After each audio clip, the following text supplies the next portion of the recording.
ಮಾಜಿ ಸಚಿವ ಜಮೀರ್ ಅಹಮದ್ ಖಾನ್ ವಿರುದ್ಧ ಪ್ರಾಸಿಕ್ಯೂಷನ್ಗೆ ಅನುಮತಿ ಕೋರಿ ಲೋಕಾಯುಕ್ತ ರಾಜಭವನದ ಮೊರೆ ಹೋಗಿತ್ತು. ರಾಜಭವನದಿಂದ ಪ್ರಾಸಿಕ್ಯೂಷನ್ಗೆ ಅನುಮತಿ ಕೇಳಿತ್ತು. ಆದರೆ ಈಗ ಆ ಫೈಲ್ ಅನ್ನು ವಾಪಸ್ ಕಳಿಸಿದ್ದಾರೆ ರಾಜ್ಯಪಾಲರು.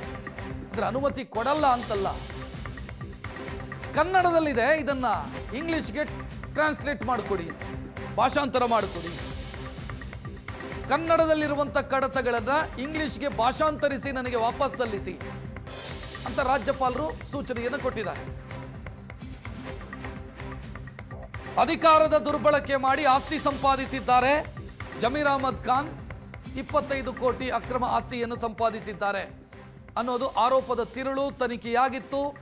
ಈಗ ಅಭಿಯೋಜನೆಗೆ ಅನುಮತಿಯನ್ನ ಕೋರಿ ರಾಜ್ಯಪಾಲರ ಮೊರೆ ಹೋಗಿದೆ ಲೋಕಾಯುಕ್ತ.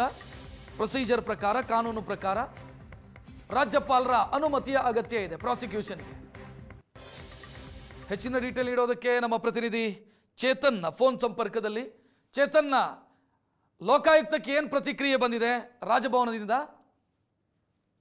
ರಕ್ಷತ್, ಇವಾಗ ಆಲ್ರೆಡಿ ಈ ಒಂದು ನೀವು ಕಟ್ಟಿರುವಂತಹ ಒಂದು ಡಾಕ್ಯುಮೆಂಟ್ಸ್ ಏನಿದೆ ಪ್ರಾಸಿಕ್ಯೂಷನ್ಗೆ ಅನುಮತಿ ಕೋರಿಯನ್ನ ಅರ್ಜಿಯನ್ನ ಏನ್ ಹಾಕೊಂಡಿದ್ದೀರಿ, ಅದನ್ನ ಇಂಗ್ಲಿಷ್ಗೆ ಭಾಷಾಂತರ ಮಾಡಿಕೊಡಿ ಅಂತ ಅಂದ್ಬಿಟ್ಟು ಒಂದು ರಿಪ್ಲೈ ಬಂದಿರುವಂತದ್ದು. ಹೀಗಾಗಿ ಆ ಒಂದು ಕೆಲಸವನ್ನ ಲೋಕಾಯುಕ್ತ ಪೊಲೀಸರು ಮಾಡ್ತಾ ಇದ್ದಾರೆ. ಅದಲ್ಲದೆ ಈ ಒಂದು ಪ್ರಕರಣದಲ್ಲಿ ಅಕ್ರಮ ಆಸ್ತಿ ಅಂದ್ರೆ ಆದಾಯ ಮೀರಿದಂತಹ ಆಸ್ತಿ ಗಳಿಕೆ ಪ್ರಕರಣದಲ್ಲಿ ಲೋಕಾಯುಕ್ತ ಇನ್ವೆಸ್ಟಿಗೇಷನ್ ಅಲ್ಲಿ ಒಂದಷ್ಟು ಜಮೀರ್ ಅಹಮದ್ ಅವರ ಒಂದು ಕಳ್ಳಾಟಗಳು ಕೂಡ ಬಯಲಾಗಿರುವಂತದ್ದು. ಅಂದ್ರೆ ವಿದೇಶಕ್ಕೆ ತೆರಳಿರುವಂತಹ ಒಂದು ಮಾಹಿತಿಯನ್ನ ಜಮೀರ್ ಅಹಮದ್ ಅವರು ಇಲ್ಲಿ ಮುಚ್ಚಿಟ್ಟಿದ್ರು ಅನ್ನೋದ್ರ ಬಗ್ಗೆನೂ ಕೂಡ ಮಾಹಿತಿ ಗೊತ್ತಾಗ್ತಾ ಇದೆ.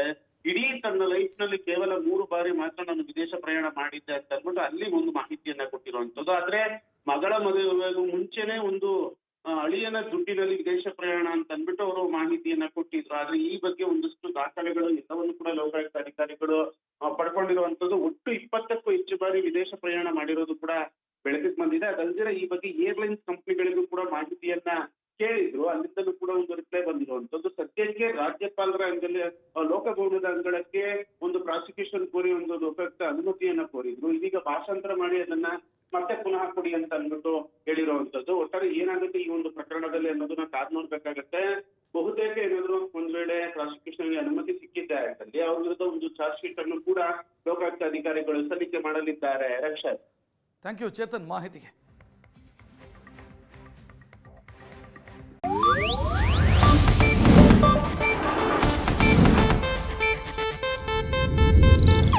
ಇದು ಏಷ್ಯಾನೆಟ್ ನ್ಯೂಸ್ ನೆಟ್ವರ್ಕ್ ಪ್ರಸ್ತುತಿ.